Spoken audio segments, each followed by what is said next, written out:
حضرت عبداللہ ابن عمر رضی اللہ تعالی عنہ فرمائی وی پیغمبر علیہ الصلوۃ والسلام موږ ته خطبه راکوله.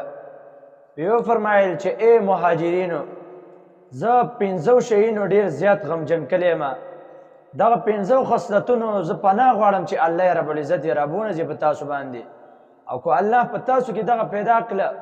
نو په تاسو باندې به غټې غټې بیماریانې راشي. وی فرمایل چې اولی دا دی چې کله په تاسو کې بې حیایي خوره شي،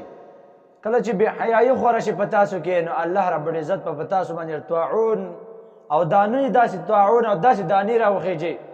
داسې مرضونه به د باندې راولي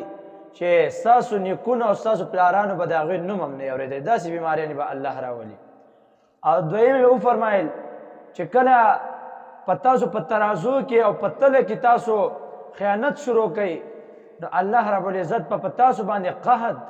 دارنګې ګرانی او ظالم باچاهان مقرر کړي. دې د وجې نه په تله کې خیانت کول دا د قحط سالۍ او د ګرانوالۍ دپاره غټه ذریعه ده، او دا هم په تله کې دوکه ده چې ته 2 نمبر شی ده په 1 نمبر شی په مال باندې خرڅې،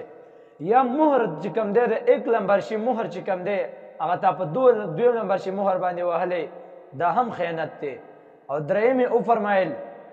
کله چې انسان زکات نه ورکوي، زکات غریبانانو ته نه ورکوي، نو الله به باران په دې خلکو باندې بند کړي، بارانونه به نه کېږي. څلورم یې وفرمایل کله چې دا خلک د الله او د الله د رسول سره چې کومه وعده کړې ده چې موږ به ستاسو په احکامو باندې عمل کوو، ستاسو د احکامو لاندې به زندګي تېرو، په هغه احکامو باندې دوی وعده ماته کوي او عمل نه کوي، الله رب العزت به او اجنبي دشمن مقرر کړي. ظاهرا به دوستي کوي لیکن داسې دشمن به چې خپې بولوي،